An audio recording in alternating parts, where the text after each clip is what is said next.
प्रिय विद्यार्थियों, हमने लास्ट वीडियो में प्रस्ताव या सुझाव मोशंस के बारे में विस्तारपूर्वक जानकारी प्राप्त की थी। आज इस वीडियो में हम संकल्प रिजोल्यूशन के बारे में विस्तारपूर्वक अध्ययन करेंगे। संकल्प किसे कहते हैं, संकल्प के प्रकार, क्या प्रस्ताव और संकल्प में अंतर किया जा सकता है, इस वीडियो में हम चर्चा करेंगे। सबसे पहले संकल्प रिजोल्यूशन किसे कहते हैं। तो जब कोई प्रस्ताव यानी मोशन आवश्यक बहुमत से सभा द्वारा स्वीकार कर लिया जाता है यानी मीटिंग द्वारा एक्सेप्ट कर लिया जाता है तो वह संकल्प का रूप ले लेता है। ओके, जब कोई भी प्रस्ताव आवश्यक बहुमत से, ये इम्पोर्टेंट है, आवश्यक बहुमत से मीटिंग द्वारा स्वीकार कर लिया जाता है तो वह संकल्प का रूप ले लेता है। या अन्य शब्दों में हम कह सकते हैं स्वीकृत प्रस्ताव यानी मोशन ही संकल्प है। इससे ये निष्कर्ष निकाला जा सकता है कि सभी संकल्प प्रस्ताव अवश्य होते हैं। ठीक है, सभी संकल्प प्रस्ताव अवश्य होते हैं, किंतु सभी प्रस्ताव संकल्प नहीं होते हैं। अब हम ये जानने की कोशिश करते हैं कि प्रस्ताव तथा संकल्प में अंतर किया जा सकता है। तो यहाँ पे संकल्प शब्द इस प्रकार उपयोग करने से स्पष्ट हो जाता है कि अधिनियम में कुछ दशों में संकल्प शब्द का उपयोग प्रस्ताव के साथ में किया गया। इसलिए हम कह सकते हैं कि अधिनियम में इन दोनों शब्दों में अंतर किया ही नहीं गया है, लेकिन अध्ययन की तकनीकी दृष्टि से इन दोनों में अंतर अवश्य किया जा सकता है। अब वो अंतर क्या क्या हो सकते हैं, तो अंतर वो इस प्रकार है। तो सबसे पहले हम देखते हैं अंतर कौन कौन क्या क्या हो सकता है किसमें, प्रस्ताव और संकल्प में। तो यहाँ पे सभा के सम्मुख विचार विमर्श एवं निर्णय के लिए सदस्य द्वारा कोई भी विषय प्रस्तुत किया जाता है तो उसे हम प्रस्ताव कहते हैं। इसके बारे में हमने विस्तारपूर्वक अध्ययन जानकारी पिछले वीडियो में किया था। क्या सीखा था हमने, क्या जाना था कि सभा के सम्मुख विचार विमर्श एवं निर्णय के लिए सदस्य द्वारा कोई भी विषय प्रस्तुत किया जाता है तो उसे हम प्रस्ताव कहते हैं यानी मोशन कहते हैं।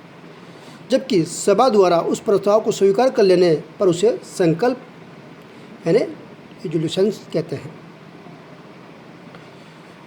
अब दूसरा अंतर क्या हो सकता है, प्रस्ताव द्वारा किसी सभा में किसी विषय पर विचार विमर्श प्रारंभ होता है। प्रस्ताव द्वारा किसी सभा में किसी विषय पर विचार विमर्श प्रारंभ होता है, जबकि संकल्प पारित होने पर किसी विषय पर विचार विमर्श समाप्त हो जाता है। तो दूसरा अंतर ये हो सकता है। तीसरा अंतर ये हो सकता है कि प्रस्ताव पर निर्णय होने से पूर्व इसमें संशोधन किया जा सकता है। ओके, प्रस्ताव पर निर्णय होने से पूर्व इसमें संशोधन किया जा सकता है, जबकि संकल्प में किसी भी प्रकार का किसी भी समय संशोधन नहीं किया जा सकता। और अंतर ये हो सकता है, प्रस्ताव करने वाले सभी प्रस्ताव को प्रस्ताव रखने वाले व्यक्ति द्वारा सभा की यानी मीटिंग की सहमति से वापस लिया जा सकता है, जबकि संकल्प को वापस नहीं लिया जा सकता। संकल्प का अन्य किसी सभा में खंडन किया जा सकता है। इस प्रकार और अंतर हो सकते हैं। इसमें प्रस्ताव कार्यात्मक एवं औपचारिक दोनों ही प्रकार से हो सकते हैं, जबकि संकल्प साधारण विशेष तथा विशेष सूचना की अपेक्षा वाले हो सकते हैं। इसके अलावा लास्ट इसमें हो सकता है, प्रस्ताव संपूर्ण सभा की इच्छा को प्रदर्शित नहीं करता है। प्रस्ताव संपूर्ण सभा की इच्छा को प्रदर्शित नहीं करता, जबकि संकल्प सभा की इच्छा को प्रकट करता है।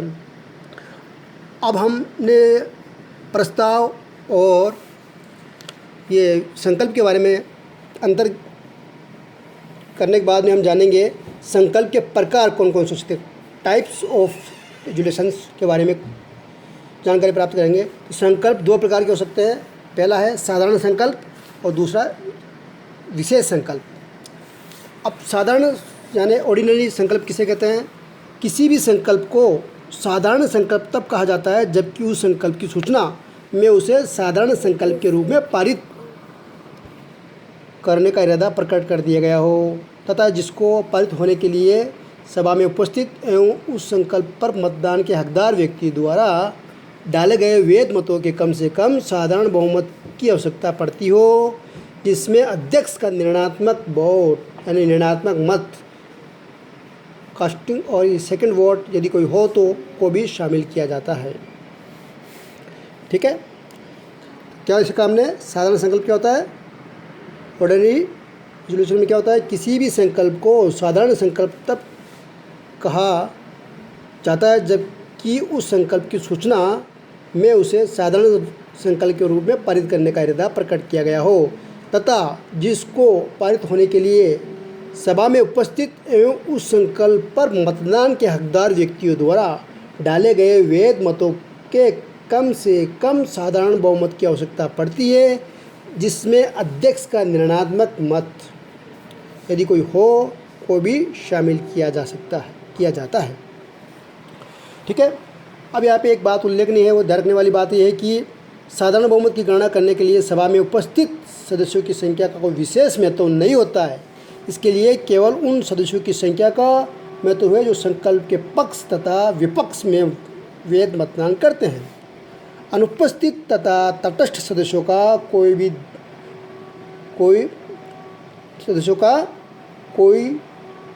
ध्यान नहीं रखा जा सकता। ठीक है, अनुपस्थित तथा तटस्थ सदस्यों का भी कोई ध्यान नहीं रखा जाता है। यदि वेद मत संकल्प के पक्ष में अधिक है तो संकल्प पारित हुआ माना जाता है। अब यहाँ पे साधारण संकल्प द्वारा किए जाने वाले कार्य कौन कौन से हो सकते हैं? वे सभी कार्य साधारण संकल्प पारित करके किए जा सकते हैं जिनके लिए कंपनी अधिनियम अथवा कंपनी के अंतर्नियम के अंतर्गत विशेष संकल्प पारित करना अनिवार्य नहीं रखा जा सकता। ठीक है, वे सभी कार्य साधारण संकल्प पारित करके किए जा सकते हैं जिनके लिए कंपनी अधिनियम अथवा कंपनी के अंतर्नियम के अंतर्गत विशेष संकल्प पारित करना अनिवार्य नहीं कर सकता है। पारित करना अनिवार्य नहीं कर सकता है। लेकिन इसमें ध्यान रखने वाली बात यह है कि सामान्यतः वार्षिक साधारण सभा के सभी साधारण कार्य साधारण संकल्प पारित करके किए जा सकते हैं। अब कौन कौन से कार्य होंगे? वो कार्य इस प्रकार है। साधारण संकल्प के द्वारा किए जाने वाले कार्य, निम्नलिखित कार्य साधारण संकल्प द्वारा ही किए जाते हैं। पहला है केंद्र सरकार के निर्देश पर कंपनी के नाम में सुधार करना। दूसरा हो सकता है कंपनी में उल्लिखित अनुबंधों की शर्तों में परिवर्तन करना। फिर तीसरा हो सकता है अंतर्नियमों द्वारा अधिकृत हो तो कंपनी के अंश पूंजी में परिवर्तन करना। फोर्थ है कंपनी के वार्षिक लेखे चिट्टे संचालकों के प्रतिवेदन एवं अंकेक्षकों के प्रतिवेदन को वार्षिक साधारण सभा में स्वीकार करना। फिर है लाभांश यानी डिविडेंड की घोषणा करना। अंकेक्षकों को यानी ऑडिटर की नियुक्ति करना अथवा उसकी नियुक्ति की पुष्टि करना। उनका पारिश्रमिक रेम्युनरेशन निर्धारित करना। इसके अलावा पारिश अवकाश ग्रहण करने वाले प्रथम संचालकों की नियुक्ति करना। पारिश अवकाश ग्रहण करने से रिक्त हुए संचालकों के पदों को वार्षिक साधारण सभा में भरना। कंपनी के प्रबंधक या संचालक या पूर्णकालिक संचालक नियुक्त करना। कार्यकाल समाप्त होने से पूर्व किसी संचालक को हटाना एवं उसके स्थान पर किसी अन्य व्यक्ति को नियुक्त करना। नेक्स्ट है तकनीकी सेवाओं के लिए संचालकों को पारिश्रमिक देना। और लास्ट है कंपनी के विघटन के लिए सभा बुलाना इत्यादि। तो ये हमने जाना साधारण संकल्प के बारे में। साधारण संकल्प क्या होता है और उसके अंतर्गत साधारण संकल्प के अंतर्गत किए जाने वाले कार्य कौन कौन से हो सकते हैं।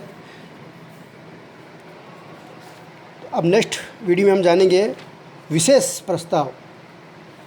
विशेष प्रस्ताव किसे कहते हैं, विशेष संकल्प किसे कहते हैं और विशेष संकल्प के कार्य कौन कौन से हो सकते हैं। फिर उसके बाद हम जानेंगे साधारण तथा विशेष संकल्प में अंतर, distinction between ordinary and special resolution. Thank you.